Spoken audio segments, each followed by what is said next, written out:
It's May 19th, 2018, wedding day for Prince Harry and Meghan Markle.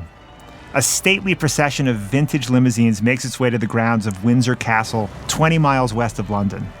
The passengers are the royal family and members of the wedding party. Crowds of cheering onlookers line the streets, hoping to catch a glimpse of the prince and his American bride. It's not exactly a normal royal wedding. For one thing, it's being held at St. George's Chapel, a smaller, more intimate venue than the usual Westminster Abbey. The guest list consists mostly of celebrities instead of heads of state. And when Meghan's father is unable to attend for health reasons, the bride chooses to walk herself down the aisle. Her prince awaits her at the altar wearing a dark military uniform and a bright royal grin. The grace of our Lord Jesus Christ, the love of God, and the fellowship of the Holy Spirit be with you. Harry and Meghan stand side by side as the Archbishop of Canterbury officiates a traditional Anglican service. But in another small rebellion against royal protocol, the bride and groom hold hands throughout the ceremony. The Archbishop finishes the service, and then the presiding bishop of the Episcopal Church delivers the sermon. The late Dr. Martin Luther King once said, and I quote, "We must discover the power of love. The redemptive power of love. And when we do that, we will make of this old world a new world." After the sermon, a gospel choir sings the American song, "Stand By Me." Never before has a royal wedding included an American minister, much less a black Episcopal one. Never has it featured a gospel choir. The world watches in real time as a staid British tradition is respectfully updated to make space for a biracial American bride who is deeply concerned about social justice. Across the Atlantic, a woman named Priya Parker is blown away by what she sees. She's a conflict resolution specialist, and for her, Harry and Meghan's wedding isn't just a gorgeous spectacle, it's an object lesson in how to bring people together in meaningful, even life-changing ways.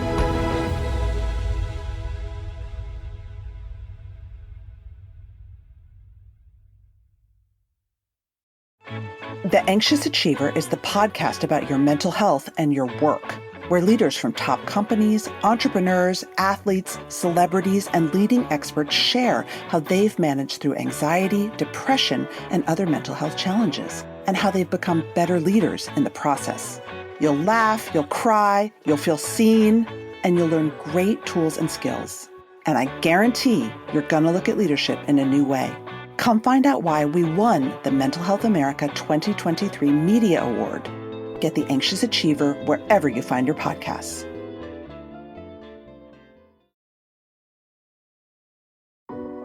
From Wondery, I'm Rufus Griscom, and this is The Next Big Idea.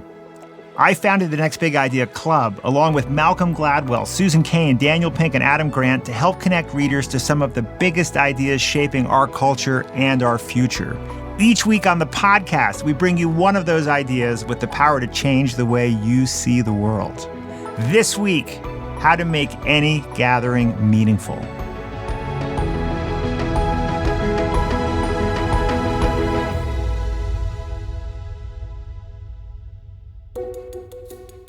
Author Priya Parker says the most recent royal wedding is a great example of a gathering that builds on tradition rather than surrenders to it. A royal wedding is one of the most formal and rule-bound events imaginable. Meghan and Harry didn't throw away the rules, but they updated them to make the experience more relevant to them and the people who witnessed it. Few of us will be called upon to plan a royal wedding, but we all organize meetings and parties and casual get-togethers with family and friends. This may sound at first like a logistical challenge, but is there anything more important than connecting in person with others?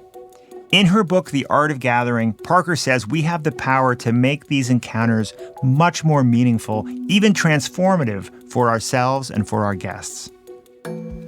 Parker has spent much of her life connecting across difference.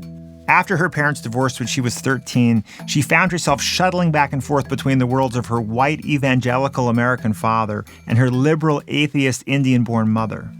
Since then, she's built a successful practice as a mediator and advisor, working on race relations on American college campuses and on peace processes in Asia, Africa, and the Middle East. It's not surprising that she chose to write a book about bringing people together.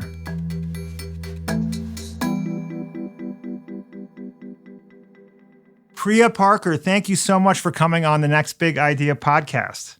Thank you so much for having me. So it would be easy to pick up The Art of Gathering in a bookstore and mistake it for a relatively light, tactical guide to how to throw better dinner parties, how to fold napkins, name tags, all the details.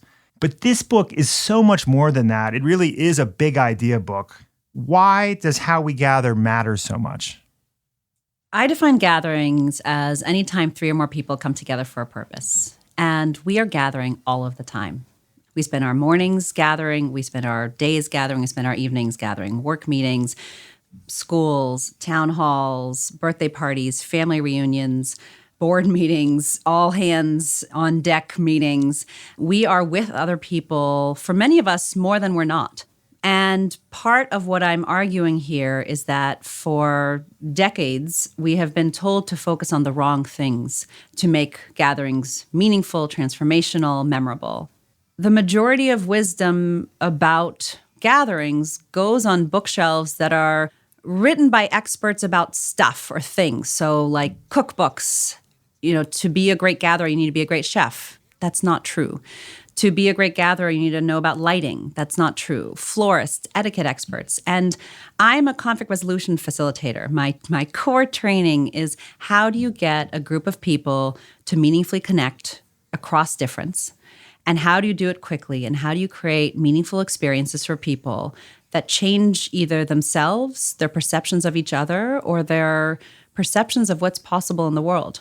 And I wanted to bring that lens to gathering. And I think that the category that we've placed gatherings in, mentally, psychologically, intellectually, is actually deeply problematic and is helping perpetuating a time of anxiety and isolation and fracture. And I wanted to change that.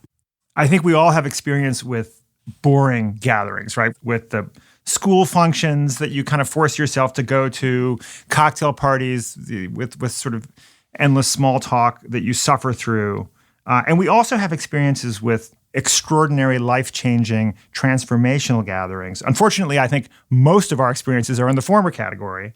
And as you know, you're preaching to the choir with me here on the importance of this, because I believe that our interactions with other humans are the single most important thing that we do.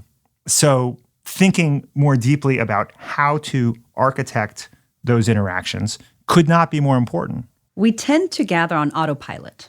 So there's a specific form in our head of what something looks like. You use the example of schools, like back to school night. You imagine like parents scrunched up in these little wooden desks, with an armrest, or a wedding, and imagine a woman in a white dress walking down an aisle, or a birthday party, and you think of birthday candle and birthday cakes. And part of the problem of skipping directly to form is that we don't pause to ask, what is the purpose of this gathering? What is the need in my community or in this life? Why am I hosting a wedding? Is it to unite the tribe? Is it to honor my parents? Or is it to bring together people who may never again come together in this way, but when the going gets tough in our marriage, they've actually have a stake in our marriage and are willing to fight for it because of what they experienced 10 years ago at our wedding. And those are very different answers of what a wedding should look like. But because we tend to go on autopilot of what we think something looks like, we follow specific roles that may or may not make sense. And we're kind of walking around like zombies. I mean, maybe very well-dressed zombies, but zombies in many of our gatherings. I think our default assumption is maybe that, as we say about cooking, if you have really fresh, great ingredients, nothing else matters, right? And so we think about our gatherings. If we have the right people in the room, that's all that matters, right? It will sort of... The chemistry will take care of itself. It will take care of itself. If you just put people in a room, everything, people can figure it out themselves. And that's certainly true sometimes, and that's certainly true perhaps with like a great group of friends who have a really great dynamic and you don't really need to tweak much. As a conflict resolution facilitator, I learned a long time ago that bringing people together and just leaving them to be does not necessarily create the conditions for people to take meaningful risks letting people be doesn't allow for how power dynamics might take over. You let people be at a volunteer training and one person asks all of the questions and takes over the rest of the meeting. Meetings where, no one actually says what they think, or a dinner party where everybody's texting under the table. I mean, maybe the chemistry will take care of itself. But one of the things as a facilitator that I've learned in my own craft is that 90% of the success of a night or the success of a gathering happens before anyone even walks in the door. We might have more of a problem today than we've had in the past, partly due to the erosion of religious and cultural traditions, right? I mean, everybody used to go to weekly religious rituals, and it strikes me that there probably used to be more well thought out structure around interactions than there is today for most people. Do you think that's the case? I think that's the case. I think our trust in institutions is declining. And these institutions, whether they're religious institutions or workplaces, used to be the main source of meaning making, right? So you go to a church, you go to a synagogue, or you go to a temple, and the community, the way the rituals are structured, the head, whether it's a rabbi or a priest, they're actually trained in how do you actually create meaning, both within a community as well as related to a source of text. And as those various institutions are breaking down, we are actually in a context in which we are more and more reliant on each other to create meaning, for better or for worse. And you could argue that this is a very dangerous trend. But all of a sudden, meaning making is becoming democratized. And yet we haven't been trained in the ways that traditionally shamans or priests or even educators and teachers are trained to actually hold a group, to make meaning in a group, to help a group feel safe enough to learn or to say something that's unpopular. And so we're kind of bumbling around and no longer have actually the rites or the rituals that used to exist when we were frankly more monolithic communities. Well, that is a perfect segue to your baby shower. Which was I think it turned out to be different from what you thought going in, right? So I have 2 children, and you learn when you have a second child that apparently baby showers are only for first children. But I was pregnant, and a couple of friends of mine offered to host a baby shower. This was something that was common in our circle of friends. And without thinking about it, I said, yes, thank you so much. I felt honored and loved that they would take the time and resources and attention to throw something for me. And they started planning away. They knew that it should be, quote unquote, meaningful and non-traditional in the sense that I wouldn't necessarily want to pin the diaper on the baby. I would want to do a meaningful ritual. But a few weeks in, my husband said to me hey, oh, great. So when's the baby shower? When should I show up? And I said, no. It's not for you. It's for me. And he said, well, why? And my instinct was to say, well, it's just the same reason you have a bachelor and a bachelorette party, this is a baby shower. And he's like, well, aren't we both going to parent? And I was like, well, yeah. He's like, so why don't I also need a transition ritual? And I paused and I thought about it and I realized that he was right. And I started digging in, as one does, to the history of baby showers. And different cultures have different beliefs, but this is a pretty American tradition as far as in this form, which is to give gifts to help the couple, defray costs. It comes from a moment where it was assumed that the mother does the majority of the parenting. And long story short, I didn't have a good answer for him. And I ended up going through with my baby shower, and he actually did not come, but he ended up having a father's weekend and brought the men together in his life to kind of mark that moment. And still reflecting on it, I still don't know if either of those gatherings were what we needed. I'm not saying we didn't enjoy them. They weren't lovely. But the deepest invitation of this book and of this idea is to really ask, what is the need in my life right now that by bringing a specific group of people together, we might be able to address? And for my husband and I think one of our deepest needs, and it's still true, is what does it mean in an era where we don't have a model of equal partnering and equal parenting? What would it look like to bring I don't even know who it would be, our people together who maybe are trying to invent this or who have done this in another context to not only help us think through where does the inequality happen over time, but also as a collective public act to say, this is really important to us, hold us to account. And instead, in some ways, both of our rituals, his was more invented But I guess mine was still perpetuating the core assumption that it's women that need the wisdom, that it's the women that needs the support, that this is only a transition for one partner. And actually, if one of our deepest desires for me, and I think for many in my generation, is to learn how to equal parent so that you can both play a full role at home and both play a full role in the public square, we actually need to invent this together. And our rituals, if you just continue to do the autopilot way, they're not only just like nice moments, they're actually perpetuating older ways of being that we don't want anymore. Yep. It not only doesn't solve the new problem, it to some degree perpetuates a ritual that reinforces the old set of behaviors we're trying to modify. Correct. So you were inspired by the recent royal wedding.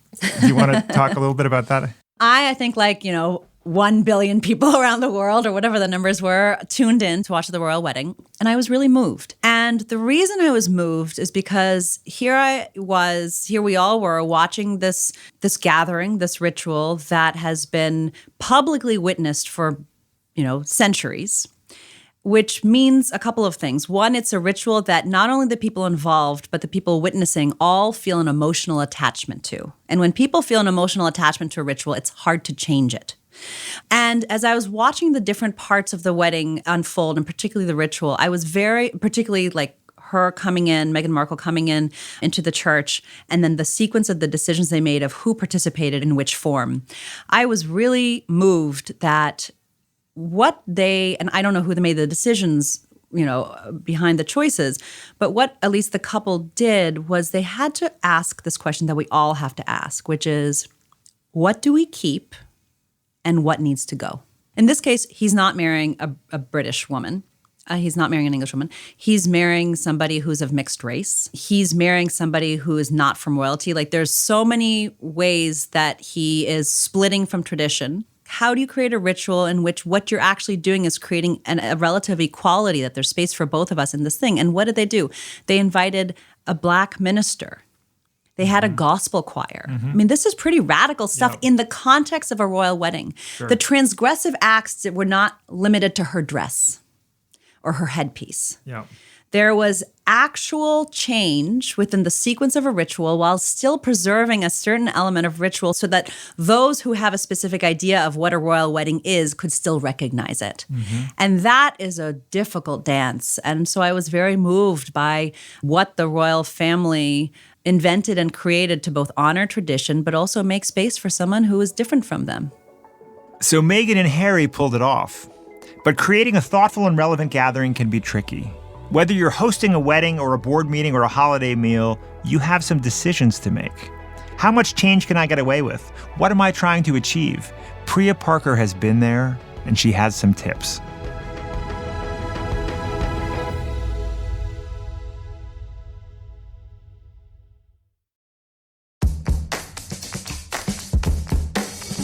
Hey you, I'm Andrew Seaman. Do you want a new job? Or do you want to move forward in your career? Well, you should listen to my weekly show called Get Hired with Andrew Seaman.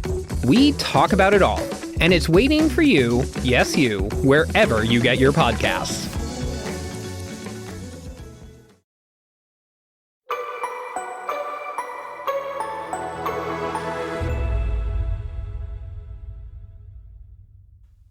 If you're enjoying this podcast, you are going to love the Next Big Idea Club. To join our growing community and get a free copy of The Art of Gathering, visit nextbigideaclub.com/podcast and use promo code GATHERING. That's nextbigideaclub.com/podcast, promo code GATHERING. So, how exactly do you go about making a gathering meaningful and memorable? Priya Parker says that first, you've got to figure out what your gathering is really about. Every gathering should have a purpose, but that doesn't mean the purpose need to be serious or not fun. But when you're clear on why you're bringing people together, your purpose should be a decision-making filter. It should help you make decisions.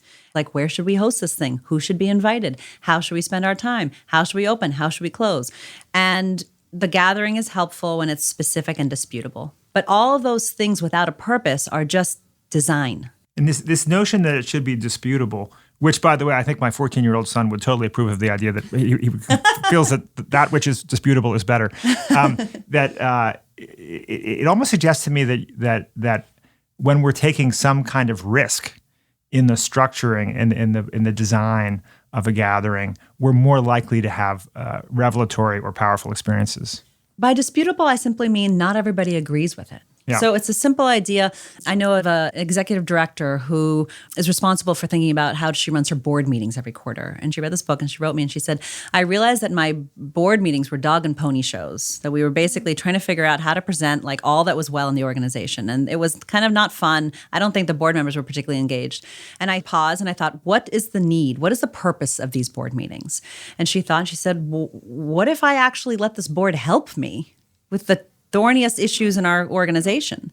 And so she reorganized the next board meeting and she announced that I want to actually reorganize this agenda with the purpose is that you actually help us with what's not working, not us showing what is working. And it was disputable. The staff was scared and thought she was making a mistake to actually open the kimono to the board. But she did it anyway. Right? So disputable means not everybody agrees with it. But when you're actually saying something, right, when it's not everything to everyone, somebody's going to disagree with it. And that's when you know you're actually doing something in the world. And you say that there's a process of digging kind of deeper to find the true purpose, right? There's a surface level purpose. So we think that when a neighborhood puts together an annual potluck, they say to themselves, we're doing this to get our neighbors together. Mm-hmm. But that's not an adequate purpose. So we tend to conflate category or activity with purpose. So getting the neighbors together for a potluck is just, it's redundant. It's also an activity. So if I would to talk to that group and say, but why do you want them to get together? Well, I don't know. It's something we do every year. It's like, no, why do you do every day? Well, I guess at the end of the day, we want to live in a neighborhood that's safe. Okay. That's interesting. What do you mean by that? What do you mean a neighborhood that's safe? Well, I want to live in a neighborhood in a context where my children don't think that strangers are scary. Well, that's interesting, right? I want to live in the kind of place where we can borrow sugar from each other. That's interesting, right? All of a sudden, you're getting to a deeper civic thesis, and that also allows for everybody to not have, frankly, superficial gatherings. It doesn't mean that they're not fun or they're not funny, and you have to announce all of these various things and make it really, serious, but all of a sudden, if you're hosting your annual potluck and you realize there's 1,000 other things I could be doing, but I'm going to do this thing, I want to make sure strangers aren't scary to my children. That affects the guest list. Let's go 3 blocks over. Mm-hmm. Let's invite the couple on the 3rd floor that we haven't met. Let's invite the new, right? So when you have it, when you get to the core reason of basically what you need or what your values are, mm-hmm. it allows you to begin to make discernment of who should we actually invite. And it seems like in that process, part of what we're doing is figuring out what we aspire to accomplish, but really asking more of our gatherings, right? I mean, we can do better than that. We can achieve more. Yes. And it doesn't mean like part of this is I'm actually saying this is less work than what we're doing right now. I'm basically saying we're spending our attention on the wrong things. We're spending too much attention on the logistics of everything or on the food or on the aesthetics. It's not that doesn't matter, but it's hygiene. And to spend the majority of your time actually thinking about what is this for, who do I invite, and how do I bring them into the story of that? One of the things I love about reading this book is there's so many great and inspirational ideas for ways in which we can break down barriers with neighbors and all kinds of people that we don't interact with and really should interact with. I learned from one of my mentors, Rhonda Sleem, when I was a facilitator, that when I was a young facilitator, that 90% of the gathering or the dialogue success happens before people enter the room. Why? Because basically the gathering begins at the moment of discovery. The moment the guest discovers there's this future promise of this thing happening. And so the mechanism of that original priming is the invitation. Now we think about our invitations as basically a conveyor of logistics, date, time, and place. Sure. And the invitation is actually an opportunity to do the work of saying, give your gathering a name and helping people understand, like, what is this thing? How do I show up? What are the norms here? What am I expected to do? And we tend to waste our invitations by only giving people logistical information as opposed to priming them to understand this is what we kind of hope for as you come in, are you in? And the more specific it is, the more people can actually say, oops, nope, this one's not for me. I'm going to sit this one out. Yeah. But actually, one of the biggest things is because our gatherings are kind of vague and diluted, and because we don't think to convey what we're hoping for in the invitation, a lot of these kind of battles happen in the room. You have a dinner party, and at the beginning of that, you suggest, let's have one conversation and let's talk about X. And some people bristle at it. It's like, I didn't sign up for this. Who's going to control the way I talk? Mm-hmm. But if you put it into the invitation and you attach an article from Wired magazine about the power of one conversation and you say, hey, would you be up for this? People actually then are actually saying yes or no. And part of what I'm arguing for is like, it's okay to say no. It's also okay to exclude. But rather than trying to rally people in the room, make it explicit ahead of time, then the people who actually want to be there are there.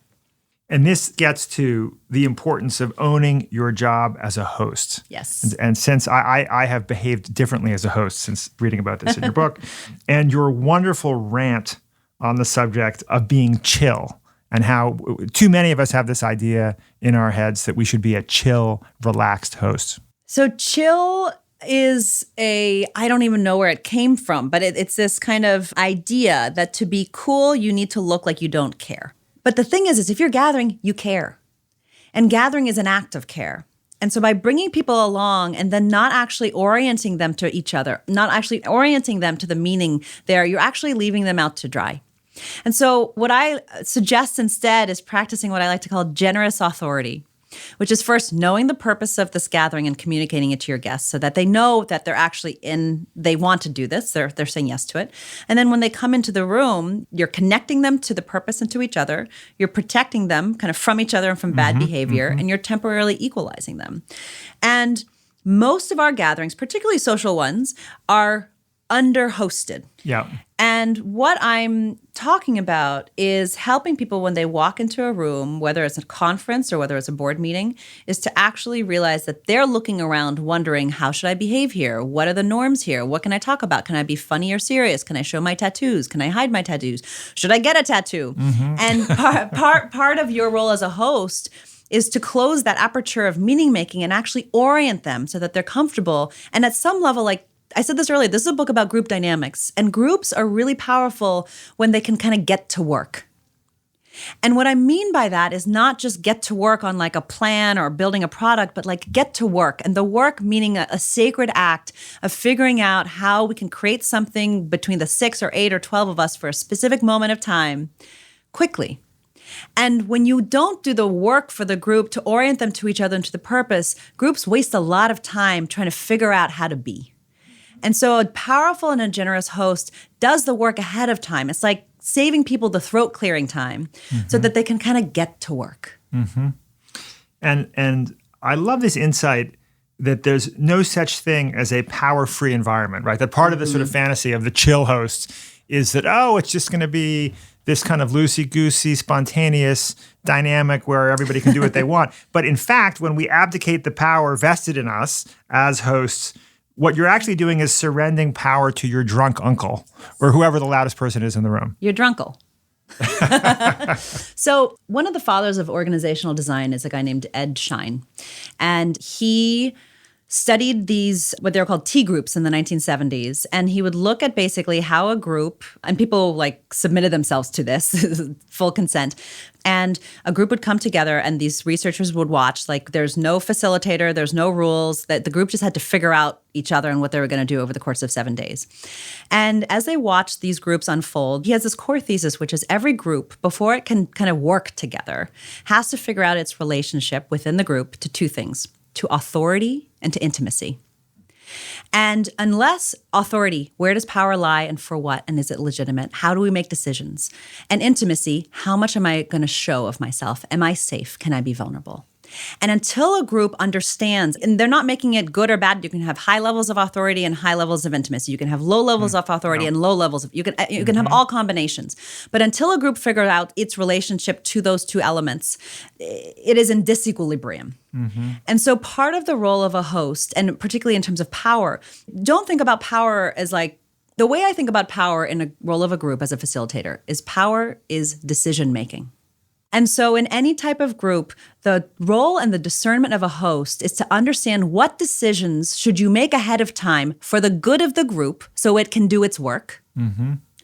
And what decision-making power do you leave to the group so that it can be empowered enough to feel free? But they are willing to do that when the purpose is legitimate. So we've drilled down on our purpose, we've primed our guests, we've been disputable, and we've structured our event using generous authority. Now what? What could we expect to happen? What does it mean for a gathering to be transformative? Can a gathering really change your life?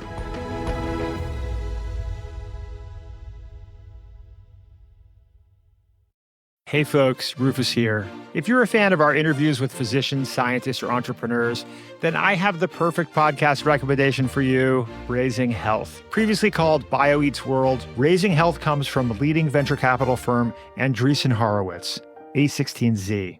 Each episode, Raising Health dives deep into the heart of healthcare, biotech, and AI with A16Z general partners. Along the way, they explore the real challenges and opportunities in health and biotech entrepreneurship. Not to mention, you'll hear raw insights and actionable advice from notable guests like Omada CEO and co-founder Sean Duffy, and AI expert and In-Sitro CEO Daphne Kohler. Don't miss out.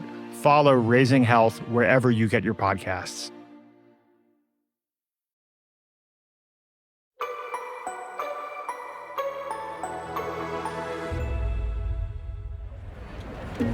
Imagine a big urban space, like a plaza or park, with row upon row of square tables.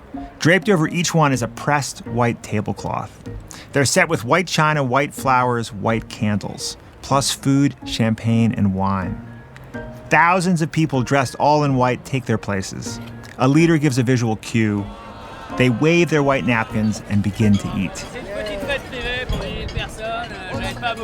After the meal, the leader gives another signal and entertainment begins. It could be a live band or a DJ or belly dancing. When the show is over, the participants pack up their tables and their trash and disappear into the city.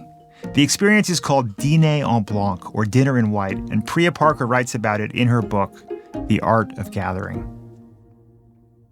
So this is now a global dinner party phenomenon. It was started over 25 years ago. And at least the creation myth, is that it was started by a French man who was coming back after living abroad with his family, and he invited friends to come to a picnic in the park and to bring a friend and to find each other to all wear white. And a huge number of guests showed up, and it was this like beautiful night, and so they decided to do it again and again and again and again, and it began to spread to other cities. And if you go online and look at the blogs about it, people either love it or hate it. They loathe it. And I love it because it's specific and disputable, and it's not for everybody.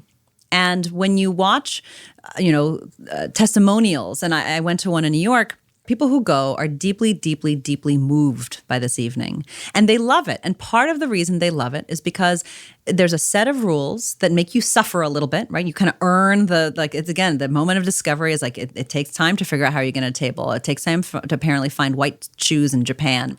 But it understands how, for a very specific limited period of time with a beginning, middle, and end, these are the rules. If you'd like to come in, welcome. And again, it is not for everybody. But what I love about it is it demonstrates the power of constraints. And you don't have to go to it if you don't want to go to it. Let's talk about how great gatherings can change our lives. This notion that we're creating temporary alternative worlds with our gatherings is kind of radical when you think about it, right? We're almost creating little sort of laboratories for alternative kinds of societies or alternative ways that people can coexist. Yes. Every gathering is an opportunity to practice the world you wished existed. And we all have the power to do that. We all guest and we all host. And part of the reason I think gatherings are so powerful is because, again, they're happening all of the time, but we have an opportunity to create for a temporary moment of time temporary norms, temporary rules, temporary ways of being.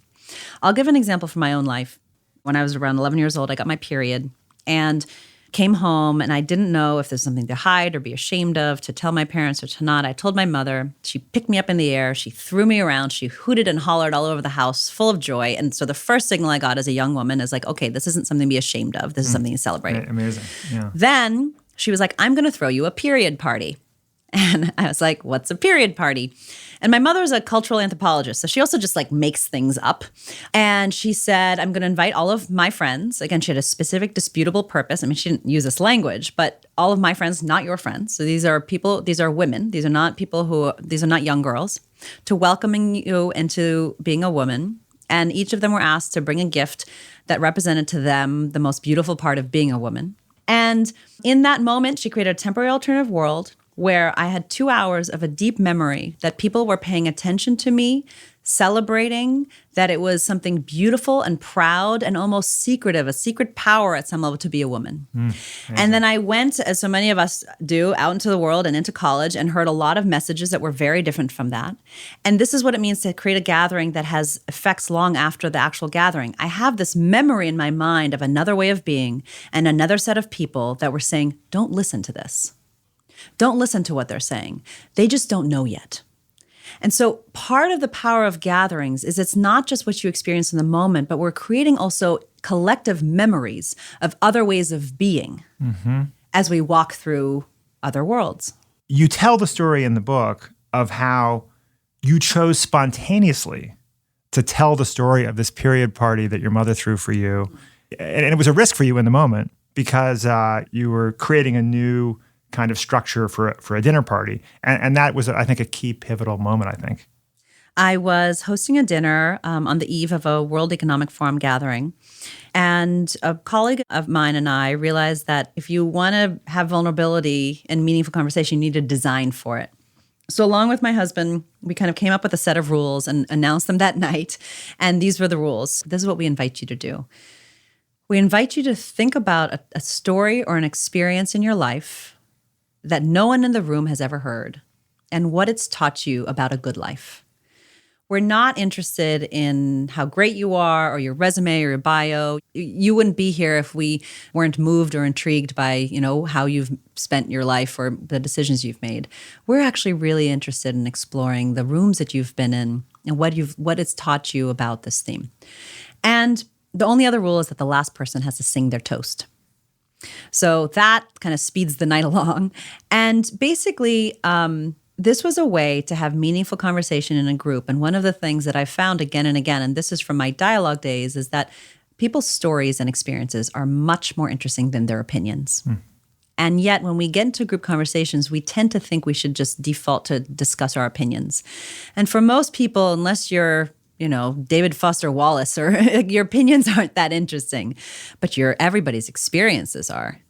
And so how do you, again, it goes back to this idea of how the work of this book is actually about how do you get a group to get into the work. The work of that night was to have a meaningful conversation with a large group of people from different countries, different generations. How do we orient to each other quickly enough that there is definitely a way. There's a way you can sequence this evening, and I believe this is about every gathering. There is a way you can sequence this evening that can produce magic. We just have to figure out what that sequencing is. And over the course of the night, different people shared different stories, and one of the things that was powerful about this theme was people started sharing stories very early in the night about what you can't talk about a good life without actually talking about death. And spontaneously, people started sharing stories of being with people on their deathbed or of their mother's dying words. And, you're leaning in and people were saying things like, I hadn't planned on saying this tonight, but I will. And it was this beautiful evening that to this day, I live my life slightly differently because of what people shared that night.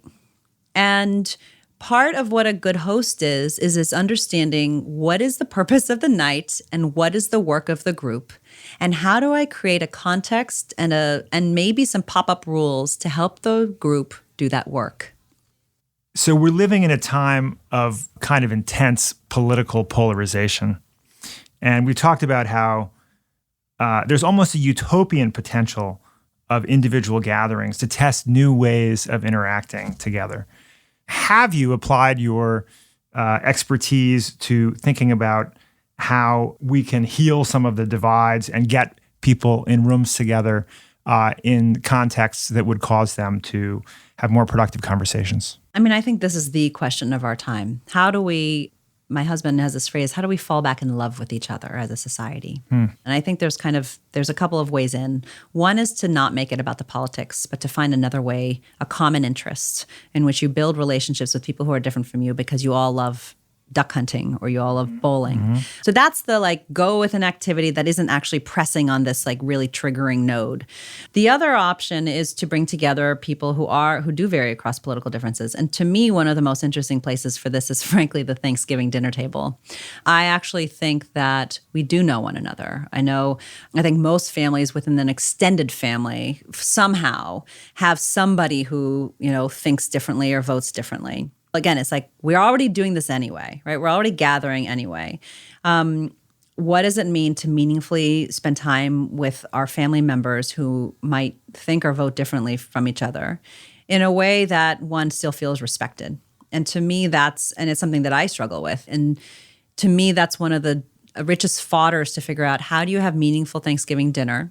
So if it's about the political part, to say, okay, this year, for example, we're going to do this thing, rather than to go around the table, rather than saying what you're thankful for, only that, it's what is something that you've changed your mind about, right? It's not so on the nose.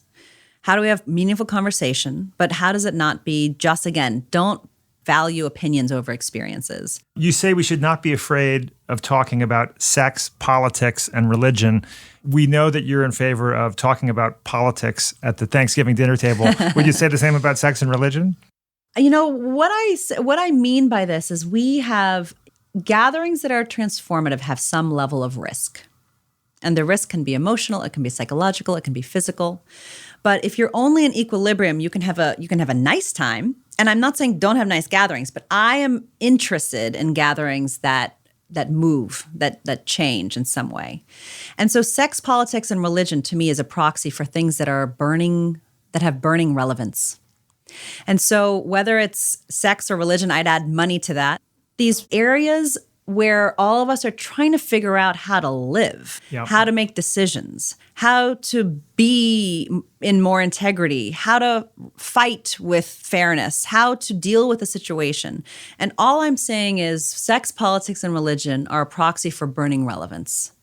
And organize your conversations and your gatherings around burning relevance in your life, in your context, rather than to try to de-risk the whole evening. Thank you, Priya. Your book has really impacted how I get together with people and frankly, how much I value gatherings and the potential for what can happen. And I'm sure that will be true for many of our listeners. So thank you for your time. Thank you so much for having me and helping people see this work.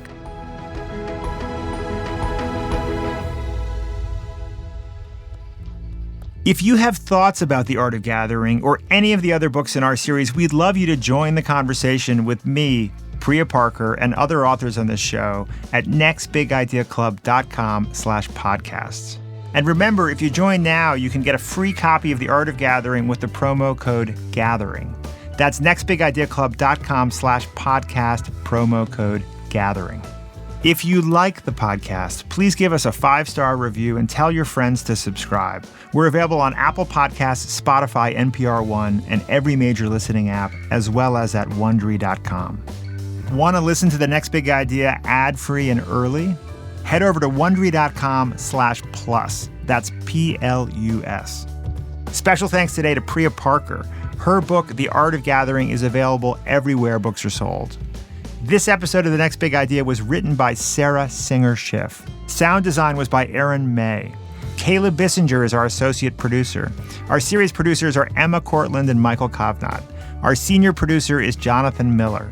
Executive producers are Stephanie Jens, Marshall Louie, and Hernan Lopez for Wondery.